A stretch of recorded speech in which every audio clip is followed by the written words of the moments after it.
হুম,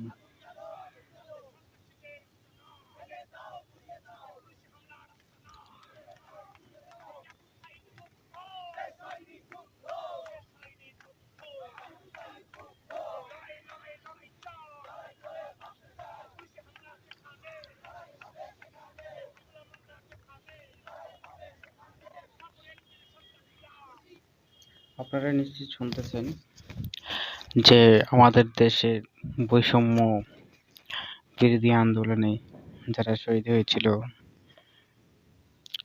তাদের রক্তের দাগ এখনো মুছে যায়নি, অথচ আবার আমাদের বাংলাদেশে পুনরায় আবার সেই বৈষম্য এবং উত্তাল সেই উত্তেজনা। সাথেই থাকুন, দেখতে থাকুন, সামনে কি বলে শুনি, তারপর আবার ফিরে আসতেছি।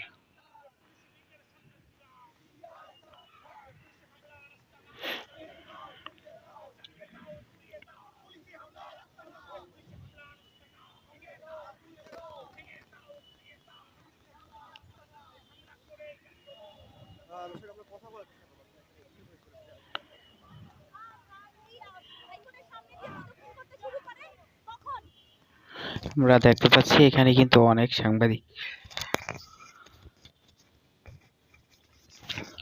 সাংবাদিক ভাইয়েরা উপস্থিত আছে। আর বিস্তারিত আপনাদের ধীরে ধীরে সবকিছু জানার চেষ্টা করব। আপনারা সাথেই থাকুন, আমার চ্যানেলটা সাবস্ক্রাইব করুন এবং লাইক দিয়ে কমেন্ট করুন, জানাবেন পরবর্তী ভিডিও যাতে আপনাদেরকে আমি সম্মুখে পাঠাতে পারি, তুলে ধরতে পারি। নিউজ দ্রুত আপনারা দ্রুত নিউজ পাবেন সেই প্রত্যাশায় আমি আমার চ্যানেলটাকে সামনের দিকে এগিয়ে নিয়ে যাব। আপনাদের ভালো লাগলে কমেন্ট করবেন। শুনতে থাকুন, সামনে আরো কি হয়েছে সেটা বিস্তারিত আমি জানানোর চেষ্টা করব।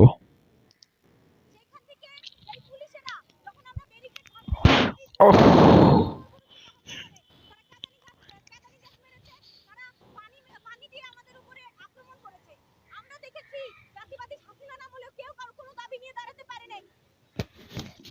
এখানে কিন্তু স্পষ্টভাবে বোঝা যাইতেছে যে পুলিশ আবার টিয়ার গ্যাস মেরেছে এবং বিপুল পরিমাণের স্পিডে পানি মেরেছে, যেটা ফায়ার সার্ভিস আগুন নিভানোর কাজে নিয়োজিত থাকে সেরকম ভাবে তাদেরকে পানি মেরেছে।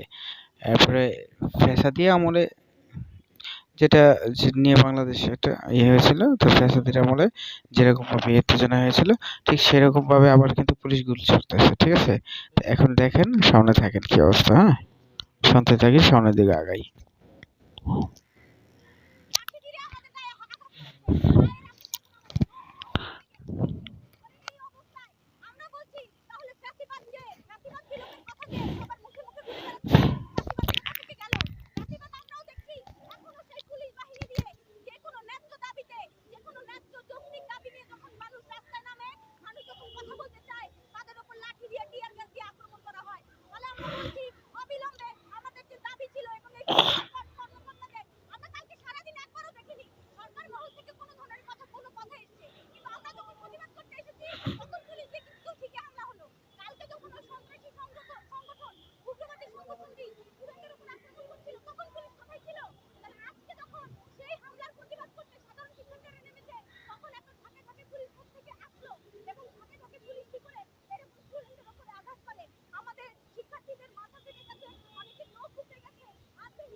এখানে আপু কিন্তু হুঁশিয়ারি দিয়েছেন যে বৈষম্য বিরোধী আন্দোলন করেছি আমরা বৈষম্যকে দেশে ফিরিয়ে আনার জন্য না।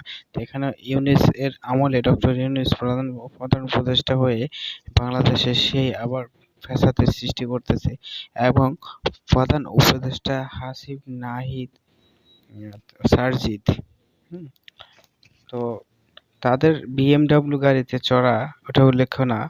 এখানে বোঝাচ্ছে যে ছাত্র আন্দোলনে আমরা তো বিশাল ভূমিকা আছে, কিন্তু আমাদের হচ্ছে এখান থেকে এখন বর্তমানে আমরা এই বৈষম্য চাচ্ছি না আর, তা যার কারণে এই আপু এই বক্তব্যটা এখানে উল্লেখ করেছে। এখন সামনে বিস্তারিত জানার জন্য আপনারা সাথে থাকুন।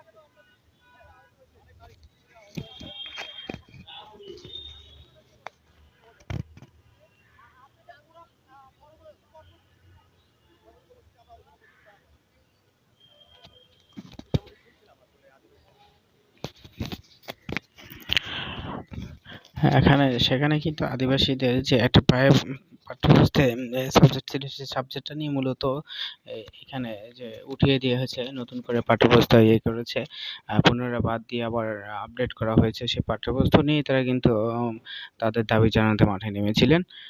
তো সেখানে অতর্কিতভাবে পুলিশের হামলা ছাত্রদের উপর করে, সে বিষয়ে আমরা তাদের মুখ থেকে শুনলাম।